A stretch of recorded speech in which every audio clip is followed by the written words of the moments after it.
الحمد لله وكفى وسلام على عباده الذين اصطفى أما بعد فأعوذ بالله من الشيطان الرجيم بسم الله الرحمن الرحيم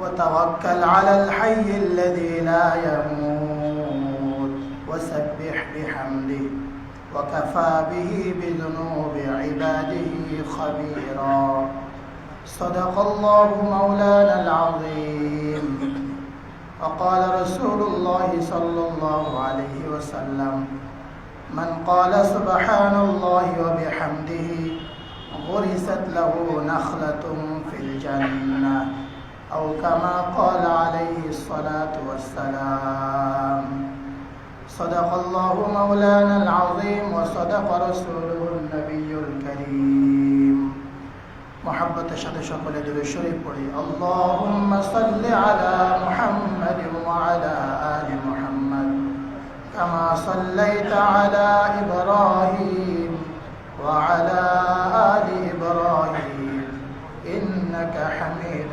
مجيد اللهم بارك على محمد وعلى آل محمد كما باركت على إبراهيم وعلى آل إبراهيم إنك حميد مجيد الحمد لله আমাদের মাদ্রাসা ইসলামিয়া দারুল উলুম সুদুন্নপুর মাদ্রাসার প্রত্যেক মাসের মতো এই মাসের ইসলাহি মাহফিলে আল্লাহ তাআলা আমাদেরকে আসার বসার দিনের কিছু আলোচনা করার এবং শোনার তৌফিক দিয়েছেন। এজন্য আমরা সকলেই শুকরিয়া আদায় করি, বলি আলহামদুলিল্লাহ। যা কিছু আলোচনা আমরা শুনেছি আল্লাহ তাআলা আমাদের সকলকে আমল করার তৌফিক দান করেন এবং যা কিছু শুনবো ইনশাআল্লাহ আমলের নিয়তে শুনবো, আল্লাহ তাআলার কাছে হেদায়েতের মুহতাজ হয়ে শুনবো ইনশাআল্লাহ। আল্লাহ তাআলা তৌফিক দান করেন। আমি কোরআনে কারীমের একটি আয়াতে কারিমা আপনাদের সামনে তেলাওয়াত করেছি। আল্লাহ তাআলা বলেন ওয়াতাওয়াক্কাল আলাল হাইয়্যিল্লাযী লা ইয়ামুত। আল্লাহ তাআলা বলেন, হে আমার বান্দা তোমরাও বলেন না, তুমি ভরসা করো চিরস্থায়ী চিরঞ্জীব ওই সত্তার উপরে যিনি কখনো মরবেন না। সুবহানাল্লাহ বলেন।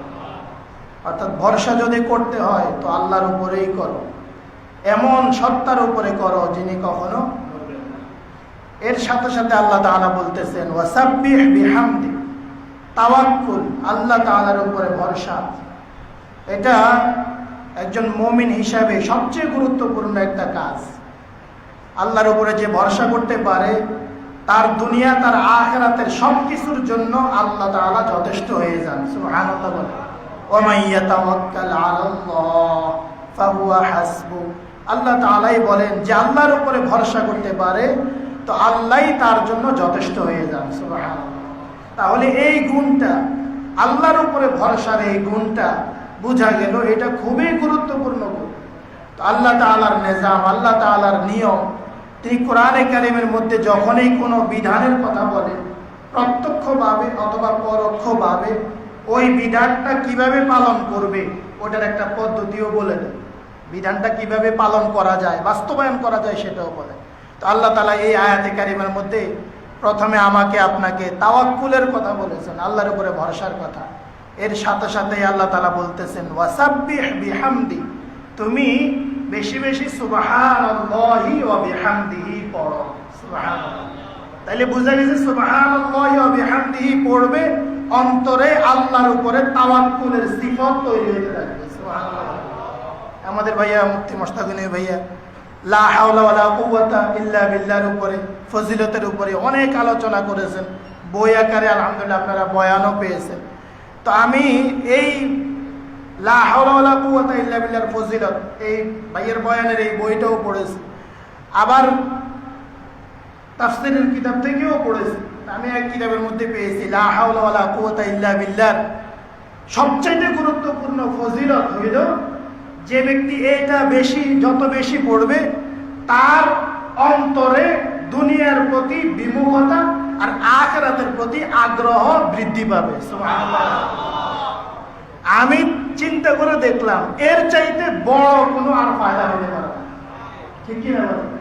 কারণ আমাদের যত সমস্যা, যত গুনাহ, সবকিছু আসলে দুনিয়ার মহব্বত। কিসের মহব্বত? আমার কথা না, রসুলেরই কথা। হুব্বুদ দুনিয়া রাসু কুল্লি খাতিয়া। দুনিয়ার মহব্বত সমস্ত অন্যায়, সমস্ত গুনাহের মূল। আর লা হাওলা ওয়ালা কুওয়াতা ইল্লা বিল্লাহ যত বেশি পড়বে, অন্তর থেকে দুনিয়ার হারাম মহব্বত বাইর হতে থাকবে, আর আখিরাতের প্রতি মহব্বত, আল্লাহর জন্য মহব্বত, রসুলের জন্য মহব্বত বাড়তে থাকবে। সুবহানাল্লাহ। তাহলে এদিকে এই আয়াতে কারিমার মধ্যে আবার ফিরে আসি। তুমি তাওয়াক্কুল করো, আল্লাহর উপরে ভরসা করো। এরপরেই বলতেছেন ওয়াসাব্বিহ বিহামদি, তুমি সুবহানাল্লাহি ওয়া বিহামদিহি পড়ো। মানে কি? অর্থাৎ সুবহানাল্লাহি ওয়া বিহামদিহি পড়তে থাকবে, তো আল্লাহর উপরে ভরসা তোমার অন্তরে, আল্লাহর উপরে ভরসা এই সিফাত তোমার অন্তরে আসতে থাকবে। সুবহানাল্লাহ। হ্যাঁ দোস্ত, সাহাবা ইকরাম রাদিয়াল্লাহু আনহুম আজমাইন ইয়াকিন করেছেন যে হ্যাঁ হইবে, হবে হবে। আল্লাহ এবং তার রাসূল যেটা বলেছেন এটাই সত্য, এটাই বাস্তব, এর বাইরে কিছুই হবে না। এক সাহাবী এসে রাসূল কারীম সাল্লাল্লাহু আলাইহি সাল্লামকে বললেন, ইয়া রাসূলুল্লাহ, অভাবের তাড়নায় চলতে পারি না, দারিদ্রতায় একেবারেই জর্জরিত, ইয়া রাসূলুল্লাহ, আমাকে একটা তাবিজ দেন। আমার ভাইয়া বলেন যে আল্লাহ রাসূল সাল্লাল্লাহু আলাইহি সাল্লাম সাহাবীদেরকে তাবিজ দিতেন, তবে কলিজায় ঢুকাইয়া দিতেন। আমরা দি গলায় ঝুলাইয়া, রসুল দিতেন কোথায়? কলিজায় ঢুকাইয়া। তো নবীজি সাল্লাল্লাহু আলাইহি সাল্লাম ওই সাহাবীকে বললেন, তুমি সুবহানাল্লাহি ওয়া বিহামদিহি পড়তে থাকো। সুবহানাল্লাহ। তুমি কি পড়ো? সুবহানাল্লাহি ওয়া বিহামদিহি। সাহাবী বাস এতটুকু আমল নিয়ে চলে গেছে বাড়িতে, নিজের বিবি বাচ্চা সবাইকে নিয়ে সুবহানাল্লাহি ওয়া বিহামদিহি পড়া শুরু করছে। 1 বছর পরে এই সাহাবী আসলেন রসুলের কাছে, ওনার সম্পদের যাকাত নিয়ে। সুবহানাল্লাহ বলে। ওনার কি নিয়ে? সম্পদের যাকাত নিয়ে আসলেন। আয়েশা বললেন, ইয়া রাসূলুল্লাহ, আপনি আমাকে চিনছেন? আমি ওই লোক, গত বছর আপনি যাকে দারিদ্রতা দূর হওয়ার জন্য কি দিয়েছেন? সুবহানাল্লাহি ওয়া বিহামদিহি তাবিজ দিয়েছেন। সুবহানাল্লাহ। চিন্তা করেন, রসুল বলেছেন তুমি সুবহানাল্লাহি ওয়া বিহামদিহি পড়ো, আর তিনি পড়তে শুরু করেছেন, আল্লাহর উপরে ভরসা করছেন, রসুলের কথা বিশ্বাস করছেন, তো আল্লাহ তাআলা ঠিকই তার দারিদ্রতা দূর করে দিয়েছেন। সুবহানাল্লাহ। এই জন্য আমার ভাইয়েরা, দরকার, প্রয়োজন হইল ইয়াকিন, অন্তরে ইয়াকিন তৈরি করা, অন্তরে আল্লাহর কথা, রসুলের কথার উপরে দৃঢ় বিশ্বাস। ওয়াবিল আখিরাতি হুম ইউকিনুন, এটা তো মুমিন মুত্তাকিদের সিফতেই আল্লাহ তাআলা বলেছেন, অন্তরে ইয়াকিন পয়দা করা। সাহাবা ইকরাম রাসূল কারীম সাল্লাল্লাহু আলাইহি ওয়াসাল্লামের কথা শুনতেন, বাস আর কোনো কথা বলতেন না। কোন সাহাবীদের কাছ থেকে কোন সাহাবী কোন রসুল, আল্লাহ এবং তার রসুলের কোন বিধানের শোনার পরে কখনো কেন করব এই প্রশ্ন করে নাই। হ্যাঁ, কিভাবে প্রশ্ন আছে, কিভাবে করবে এই প্রশ্ন আছে, কেন করবে এই প্রশ্ন করেন। এটাই হলো মুমিনের সিফাত। ওয়ামা কানা লিমুমিনিন ওয়ালা মুমিনাতিন ইযা কাদাল্লাহু ওয়া রাসূল ইযা কাদাল্লাহু আন ইয়াকুনা লাহুমুল খিয়ারা। আল্লাহ তাআলা কোরআনের মধ্যে বলতেছেন, কোন মুমিন পুরুষ নারী আল্লাহ এবং রাসূলের কোন ফয়সালা এসে যাবে, তো তার আর কোনো কথা চলবে না, তার আর কোনো কি চলবে না, কথা চলবে না। একজন সাহাবী হযরতে আবু দাহদা রাদিয়াল্লাহু তাআলা আনহু, তিনি একবার রাসূল কারীম সাল্লাল্লাহু আলাইহি ওয়াসাল্লামের মজলিসে ছিলেন। দুইজন সাহাবী, আজানের সময় আমাদের ঘড়িতে কমছে 45 বেজে গেছে, তো যাই হোক, আজানের সময় হয়ে গেছে, ইনশাআল্লাহ এখনই আজান হবে, আমরা নামাজের প্রস্তুতি নেব। সুবহানাল্লাহি ওয়া বিহামদিহি, এটার অনেক ফজিলত তো হাদিসের মধ্যে আসছে, কোরআনের মধ্যে আল্লাহ তাআলা বলেছেন, ওয়াসাব্বিহ বিহামদিহি ক্বাবলা তুলুইশ শামসি ওয়া ক্বাবলা গুরুবিহা, সকাল সন্ধ্যায় সুবহানাল্লাহি ওয়া বিহামদিহি পড়ো। আল্লাহ রাসূল সাল্লাল্লাহু আলাইহি ওয়াসাল্লামের হাদিসের মধ্যেও নবীজি বলেছেন যে কেউ যদি সকালবেলা মান ক্বালা সুবহানাল্লাহি ওয়া বিহামদিহি হিনা ইউসবিহু ওয়া হিনা ইউমসি মিয়াতা মাররা, যে সকালে 100 বার সুবহানাল্লাহি ওয়া বিহামদিহি পড়বে, সন্ধ্যায় 100 বার সুবহানাল্লাহি ওয়া বিহামদিহি পড়বে, তো সে কিয়ামতের ময়দানে ওই দিন সবচেয়ে বেশি নেকি নিয়ে উঠবে। সুবহানাল্লাহ। তো যে ব্যক্তি কিয়ামতে সবচেয়ে বেশি নেকিওয়ালা হবে, হ্যাঁ আমার ভাইরা, দুনিয়ার জীবনটাও তার সুখময় হবে, দুনিয়ার জীবনটাও কি হবে? সুখময় হবে। কারণ যে যত জান্নাতের কাছে যাবে, তার দুনিয়ার জীবন তত সুন্দর হইতে থাকবে, আর যে যত জাহান্নামের কাছে যাবে, তার দুনিয়ার জীবন তত সংকীর্ণ হইতে থাকবে, তত কঠিন হইতে থাকবে। যেটা দেখা যায় আপনি আলেম ওলামাদের দিকে তাকায়া দেখেন, তারা যত বয়স বাড়ে তত চেহারাও সুন্দর হয়, তত তাদের দুনিয়ার জীবনটাও সহজ হয়ে যায়। আর বিপরীত দিকে দুনিয়াদাররা যত বয়স হবে, বেনামাজের দিকে তাকান, যত বয়স হবে তত চেহারাও খারাপ হইতে থাকে, দুনিয়াটাও সংকীর্ণ হইতে থাকে। ঠিক কিনা বলে?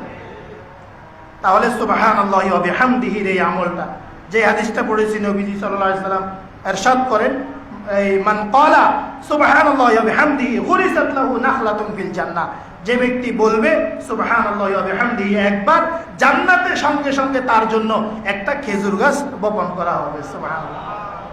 আমার ভাইয়েরা, সাহাবীদের মধ্যে একজন সাহাবী হযরত আবু দাহদা রাদিয়াল্লাহু তাআলা আনহু জান্নাতের একটা খেজুর গাছের বিনিময়ে নিজের বাড়ি, নিজের বাগান, নিজের মিষ্টি পানির কুয়া সবকিছু একজনকে দিয়ে দিলেন, শুধু জান্নাতের একটা খেজুর গাছের বিনিময়ে। সুবহানাল্লাহ। সংক্ষেপে ঘটনাটা বলে শেষ করতেছি।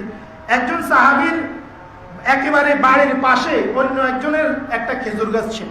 তো সে যখন খেজুর পাড়তে আসতো, তো ওই সাহাবীর ঘরের ভিতরে মহিলাদেরকে উঠানে যখন তারা বাইরে যেত, তাদের পর্দায় সমস্যা হইতো।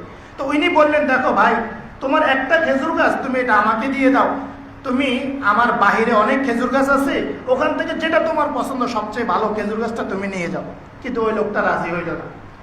তো অনেক বোঝানোর পরেও রাজি হইল না। তো ওই সাহাবী গিয়ে রসুলের কাছে বললেন, ইয়া রাসূলুল্লাহ, ওনার একটা খেজুর গাছ আমার বাড়ির পাশে, আমি ওনাকে বললাম আমার বাহিরে খেজুর গাছ থেকে একটা নিয়ে যেতে, ওনারটা আমাকে দিয়ে দিতে, কিন্তু উনি এটা রাজি হচ্ছেন না। তখন নবীজি সাল্লাল্লাহু আলাইহি সাল্লাম ওনাকে বললেন, তুমি এটা দিয়ে দাও। নবীজি বলার পরও লোকটা রাজি হইল না। নাউজুবিল্লাহ বলেন। এরপরে নবীজি তাকে বললেন, দেখো, তোমাকে আমি জান্নাতে একটা খেজুর গাছ দিব, সেই একটা খেজুর গাছের বিনিময়ে তুমি এই খেজুর গাছটা তোমার ভাইকে দিয়ে দাও। সুবহানাল্লাহ বলেন। জান্নাতে কয়টা খেজুর গাছ? একটা খেজুর গাছ। ওই লোকটা এটা শোনার পরেও বললেন, রাজি হলেন না, বলছেন না আমি দিব না। নাউজুবিল্লাহ বলেন। মুহাদ্দিসিন ইকরাম বলেছেন, লোকটা হয়তো মুনাফিক ছিল, না হয় নতুন মুসলমান হয়েছে, এখনো কথা বুঝে না, এজন্য সে রাজি হইল না। যাই হোক, সেদিকে যাচ্ছি না।